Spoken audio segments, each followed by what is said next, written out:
What's going on, guys? This is your boy Luis, and as always, thanks for tuning in to another episode. Today we're gonna be working on the Talon.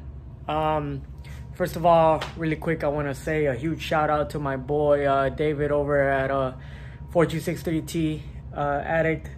He has helped me a lot throughout the build for this. Not build, just kind of trying to get this thing on the road. Unfortunately, he has been pretty darn busy, you know, with life, and to be honest, I want to try to attempt to tackle this thing by myself. I want to learn and kind of get this done and hopefully get her on the road. There's a couple of things that happened once I picked this car up, or that my buddy found out once he was kind of taking this thing apart, and let me show you guys. So I got this car basically running. There was an issue where literally this plug right here was unplugged when we went to Vegas to go pick it up. My buddy saw that right away, and because at first the car was misfiring and we didn't know what the cause was at the moment, but my friend literally saw the plug and was like, dude, the plug for the injector is literally disconnected, so it's not firing that injector. So sure enough, I bought the car. We stopped at the nearest gas station. My buddy pushed the plug all the way in, and sure enough, the car ran perfectly fine. Upon further investigation, because when I got it, I was gonna buy all brand new water pump, new tensioners, new timing belt, etc., just to freshen it up, so I know exactly what the car has gone through. Upon further investigation, my buddy ended up seeing that on the balance shaft, it did not have the belt, which is this belt right here. This belt goes to the balance shaft. There is a pulley that drives this belt and spins the balance shaft, and basically it did not have this belt, but the balance shafts were still in there. So he thought that was very weird, and he kept on just kind of messing with it, and he ended up finding out that there was a problem with the balance shaft where it was just not sitting right. It had a lot of play, so it was moving in and out of the block, and that was just kind of bad news. So initially, that's probably why they had removed the belt, because that thing was probably making some weird noises, and they got scared and they didn't want any further damage. So he just recommended to delete the balance shafts anyways, which most people do. So he got it going. He got it all apart, and we deleted the balance shafts. Now I bought a kit from STM Performance, and it's basically to remove, it's a balance shaft delete. I'm new to the 4G63 platform, so yeah, follow me along. So one thing I went ahead and bought too was this oil pump seal. So now we got this one. This one's gonna get replaced by the one that came in my STM package, and this one's gonna get plugged up. And yeah, so let's I kind of went ahead and cleaned this a little bit, but I'm gonna continue to clean it, make it look a lot better. And also one thing is my buddy also went ahead and it's kind of hard to see, but we took out one of the bearings right here, so we're gonna rotate them or clock them, so it kind of seals one of the ports for the oil. And then also I'm gonna take out the other one that's further in the middle of the block, to basically plug the ports for the oil so we don't lose any oil pressure, and basically just clocking the bearings. So something that I kind of had to try to figure out was to try to get this sprocket off the balance shaft itself. So what I did is I grabbed a random 12mm bolt, not the actual one that goes there, that's the actual one that goes here, but I grabbed the random one. Also not any that my friend took off, just kind of a random 12mm bolt. I have a vise here, and I kind of set this up right here. I set it flush so it wouldn't damage the oil pump housing or anything like that. And then I just kind of gave myself some room on top so the sprocket would sit flush. And I just grabbed a rubber mallet, a little small one, doesn't take too much persuasion, and I gave it one little good hit. I made sure that no surface area was damaged or anything like that. And after that, basically this thing popped off, sprocket off. So now you could completely eliminate the shaft. So now we're not gonna need this bolt anymore. And then we're gonna be assembling the case. Right here we kind of got everything that's gonna be needed. We got a new castle nut, the little seal, we got the stubby shaft, and then we got the 2 sprockets that go in the oil. And the case itself, got the bolt. So basically this is how that this works right here. You gotta remove the old castle nut, and remember guys, I have never ever done this before whatsoever.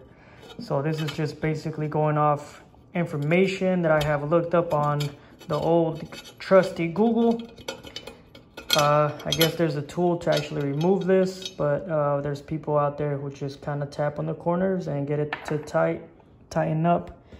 I guess the worst part about that is that when people do that, there might be some damaging to the actual casing itself. Apparently there are cheap kits out there without the metal groove right here. And if you guys could see, this one has, or actually there's oil supplied between those little metal grooves, and the last thing you want is to starve your oil pump of any oil and cause it to seize up. That would be bad news.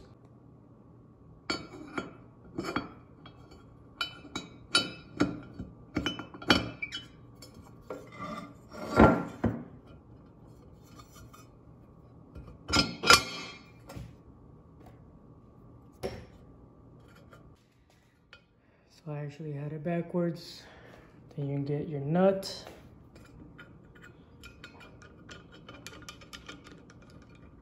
I believe based on the research, this gets tightened down to 35 foot-pounds, and you're gonna use some red Loctite because the last thing you want is for this to pop out.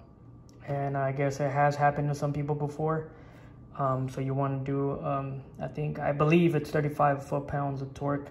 Don't quote me on that, I believe, just from the top of my head. New seal, new castle nut. And just for, you know, me recording it, this is not exactly how I'm doing it. You are going to be using assembly lube on these sprockets, because the last thing you want on initial startup is for these to be just metal on metal. And then you get your seal that comes with the kit.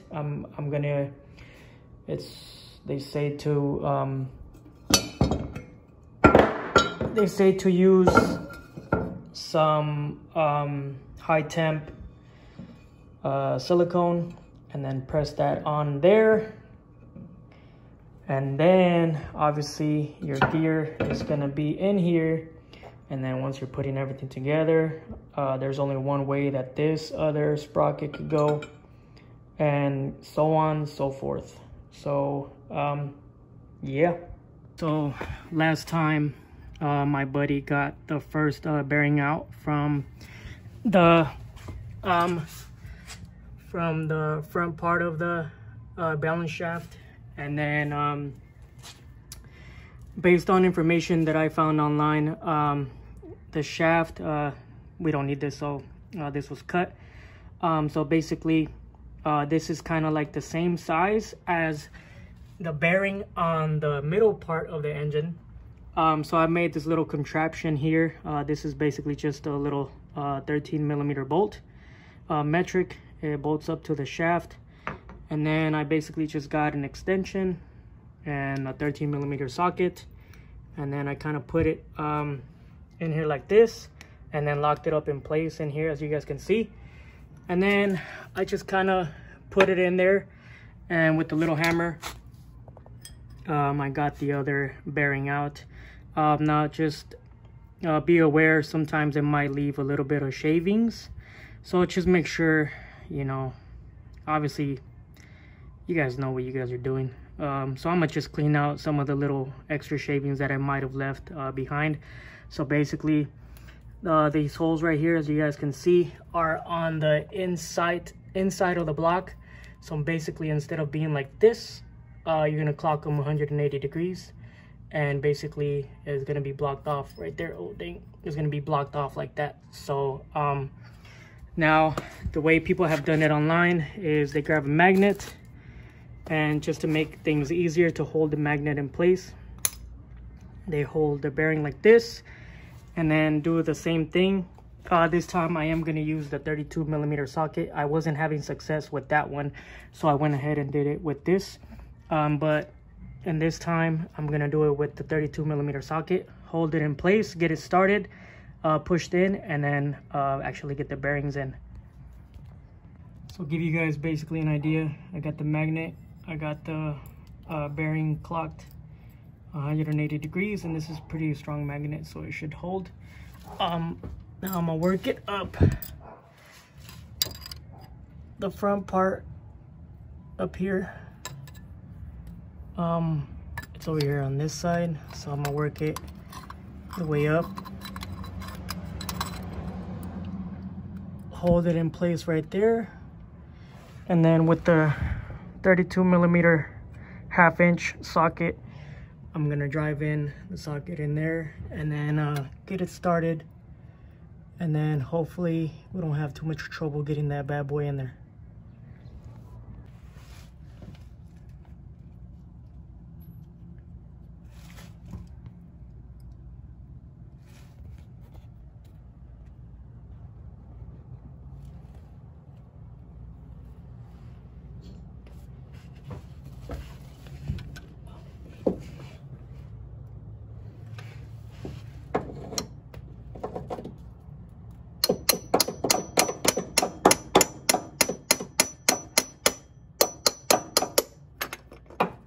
All right, fellas, we got both bearings in there. The one towards the back is kind of a little more a pain in the butt, but as you guys can see, we got them clocked. Normally the ports for the oil are on this side of the block, as you guys can see where the valley of where the oil runs, but we got them in there, boys. Now we're just kind of cleaning everything off and just getting the rest of this gunk off of there. And I'm gonna torque down the front plate right here, and then just prep it to be slapped on. All right, guys, the oil pump is pretty much done. These were torqued down to 12 foot-pounds. As you can see, pump's good. We made sure to use some engine lubricant to make sure nothing starves of oil on initial startup. Got the castle nut on, we got the cap, and pretty much she's gonna be ready, cleaned up for the front main seal to go on. And I'm gonna pretty much prep the rest of the front of the engine, other side of the engine, to slap this puppy on. This is where that other gasket is gonna go for the oil filter, and that's over there.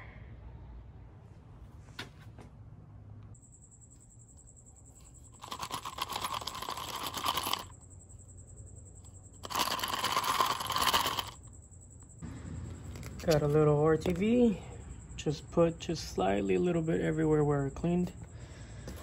And then now it's time for the gasket. So let's throw this bad boy on, and then we're gonna throw her on.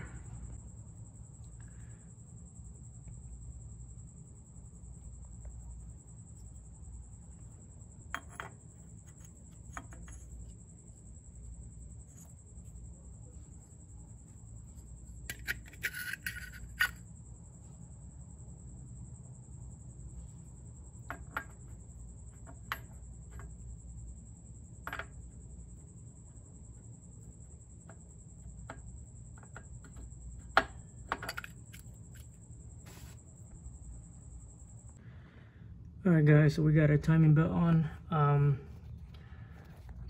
Obviously this one kind of doesn't matter anymore because the balance shaft is no longer in there, but just for the heck of it, I got it all lined up, and then got everything lined up here, and then got everything lined up on top, got it zip tied, got the marks pretty much straight right there. The dowel pins are pointing up, and I so happened to have this kind of little tool kit right here, but in order to get some tension on the timing belt, you have to be able to spin that this tensioner right here, and it has two little indentions where they make the actual kit. But what I'm gonna do is basically use this thing to spin it, and then just basically get some tension on the tensioner and tying everything up. And after that, I could begin to put everything else back to get back together. Whoo! It's 117 today. Today's supposed to be a record-breaking day, and I'm out here in the garage like a idiot. But we got the car timed. It's good to go. And then we had to put the transfer case back on because that had to be removed in order to remove the oil pan, and that was kind of a pain in the butt doing by myself with two jacks, but we got it on. We're moving on. Look at that, like it's like a sauna. But yeah, guys, we're moving along. All right, guys, we got a new axle we're gonna throw on. Shout out to Oscar who hooked me up. The last one was pretty beat up, so might as well throw on a good one since we're already in there. So that's pretty much the last couple of things to get on there and move on. Part was that, you know, it has some slight bolt-ons, but they in fact left everything on there for like the AC and the power steering. So I'm just putting all the power steering stuff back on, and the AC compressor bracket back on, so I could put the belt on here. So basically it just goes in there, tying it up, and hopefully in this Arizona weather we could have some nice AC going with this beauty. All right, guys, so we replaced any fluids that might have been lost in the transmission and the transfer case when we took out the axles, or just the front axle, because if you guys remember, we basically replaced this axle since it was bad. Another thing is that I'm replacing a couple of studs that were broken, so we're replacing those right now. I'm gonna put new ones in. I got a new downpipe or exhaust gasket because this one was broken, so it was leaking from there and it was missing the bolt. So it's missing the upper bolt right there, so I'm gonna go ahead and replace that. I'm gonna go ahead and put back my power steering line and everything as far as that goes. My plugs are in. Double check timing, everything seems to be good. I went to go charge my battery because the other one that was in the car, I kind of left something on or something because it was pretty much dead. So yeah, once I replaced that, put my caliper back on, or my rotor and my caliper back on, put the exhaust gasket on, she'll be good to go. We're gonna go ahead and start it up. All right, let's get this thing out of gear.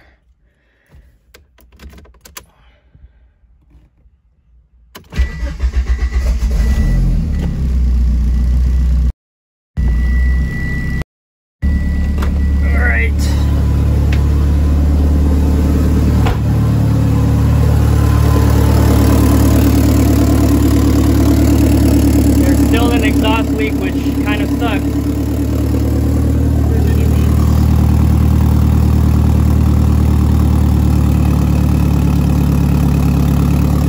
That's from over here.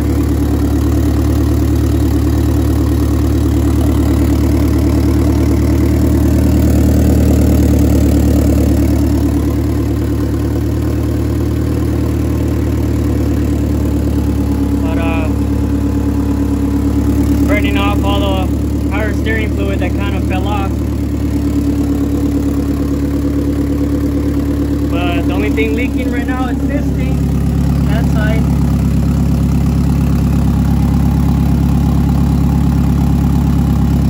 Oh, we have an oil leak. We're gonna see where that's coming from.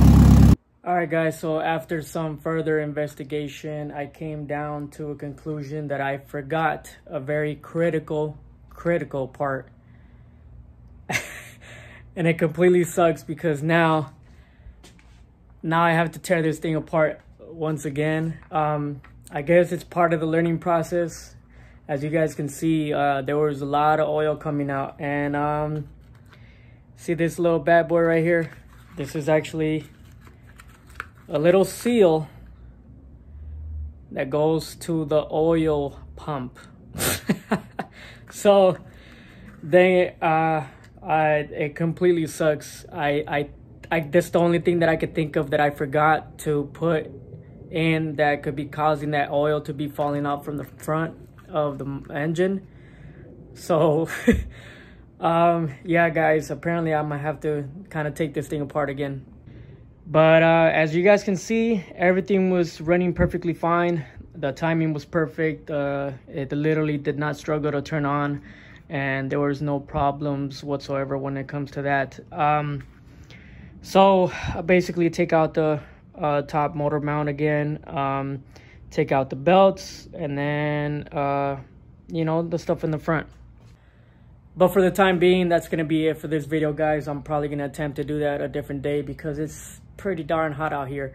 Hope you guys enjoy something different other than the Supra. Supra is also gonna get worked on this weekend. I just was trying to get this thing out and just kind of, because this is the thing that I'm gonna be daily driving, so I wanted to kind of get this thing going out the door. But no biggie, stuff happens. I'm actually a little proud of myself that I was able to attempt all that on my own actually. But once again, huge shout out to David and at 4G63T Addict. He helped me take it all apart and you know, kind of learn in the process. So yeah guys, if you guys are new to the channel, please consider subscribing, hit that like button, and if you guys might want to share, go ahead and share the channel. I appreciate you guys. Any comments, concerns, always comment down below. I try to respond to everybody. All right guys, peace out.